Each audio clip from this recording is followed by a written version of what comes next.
नाम है सुदामा। परीक्षित कहते हैं सुदामा, अरे इनकी मित्रता की गाथा तो मैंने बहुत सुनी है, आप महाराज कृपा करके इसको बड़े विस्तार से सुनाइएगा, इसको कहीं भी तीव्र गति से मत निकालिएगा, मैं बड़े विस्तार से सुनना चाहता हूं। बोले हाँ मैं विस्तार से सुनाऊंगा, ध्यान पूर्वक सुनो।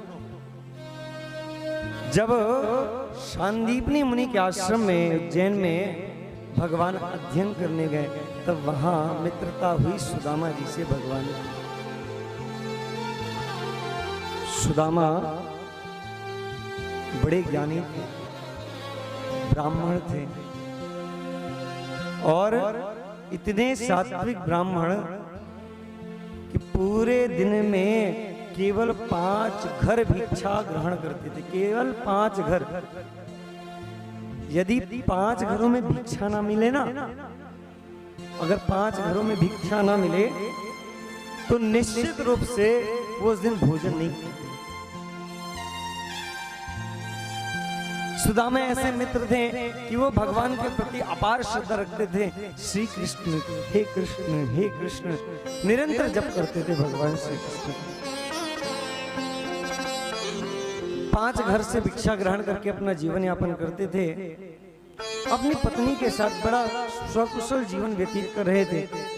अच्छा, पुरुषों को अगर थोड़ा सा कष्ट भी होता है तो वो झेल जाते हैं, लेकिन माताएं खुद कष्ट झेल जाएंगी लेकिन पुत्रों का कष्ट नहीं झेल पाते। सुदामा जी की 4 संतानें हैं, 5 घर से भिक्षा ग्रहण करते हैं। अगर कभी कभार भिक्षा ना मिलती महाराज तो उनको भूखा रहना पड़ता। अच्छा, सुदामा ऐसा जीवन व्यतीत क्यों कर रहे हैं, ऐसा जीवन इनको क्यों मिला? लोग कहते हैं, एक प्रसंग आता है कि भगवान जब सुदामा के साथ एक बार जंगल पे गए थे तब सुदामा को गुरु माता ने चने दिए थे और वो चने जो है सुदामा ने अकेले अकेले खा लिए, इस वजह से वो दरिद्र हो गए, वो गरीब हो गए, ऐसा लोग कहते हैं।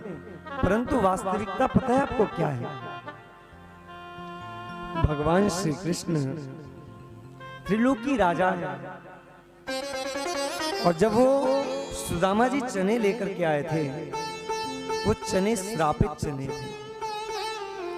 उन चनों को जो खाता तो धनहीन हो जाता, लक्ष्मीहीन हो जाता। और भगवान श्री कृष्ण के चरणों में तो लक्ष्मी रहती है और ब्राह्मणों का, संतों का श्राप तो कभी निरर्थक जाता ही नहीं।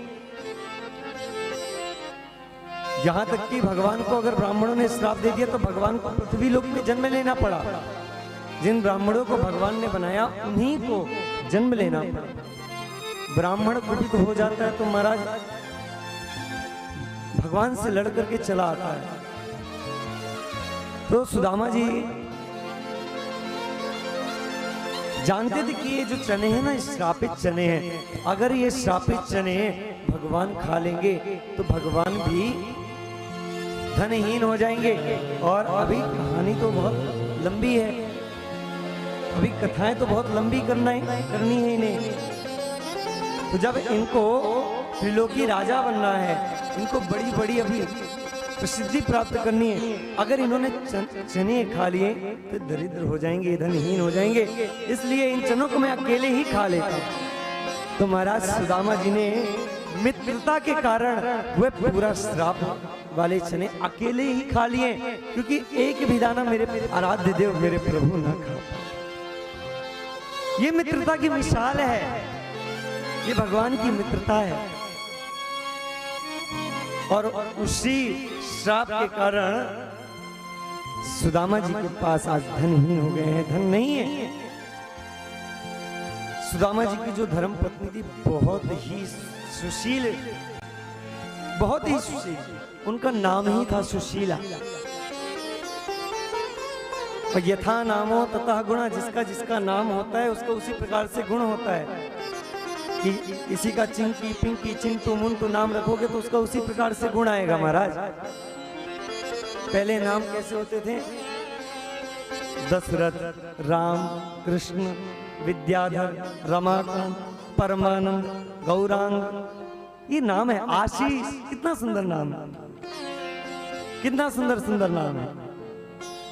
ये नाम है चिंटू, पिंटू, किंटू, पता नहीं क्या क्या नाम रख देते हैं महाराज। तो यथा नामो तथा गुणा, जिसका जिस प्रकार से नाम रखा जाता है उसी प्रकार से उसके ऊपर गुण विद्यमान होते, इसलिए कभी भी इस प्रकार के उटपटांग नाम माताओं को नहीं रखना चाहिए।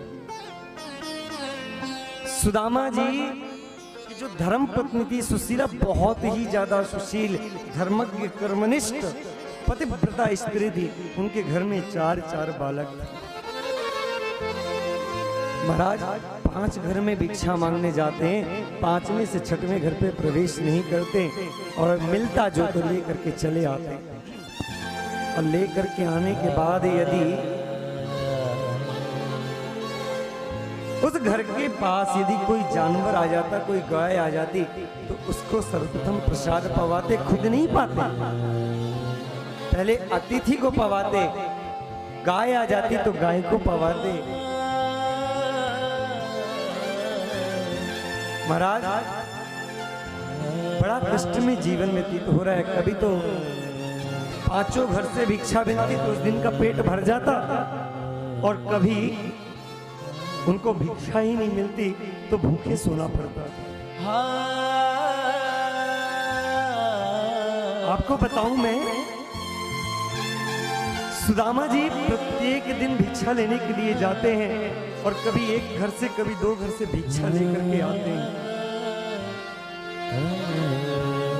और भिक्षा लेने के बाद जैसे भिक्षा घर के आंगन में रखते हैं, तो सुशीला, आज देखो मुझे इतना ही मिला है, इतना में ही चला लेना।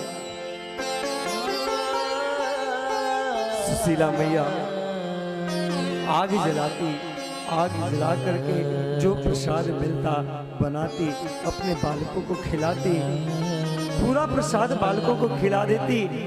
और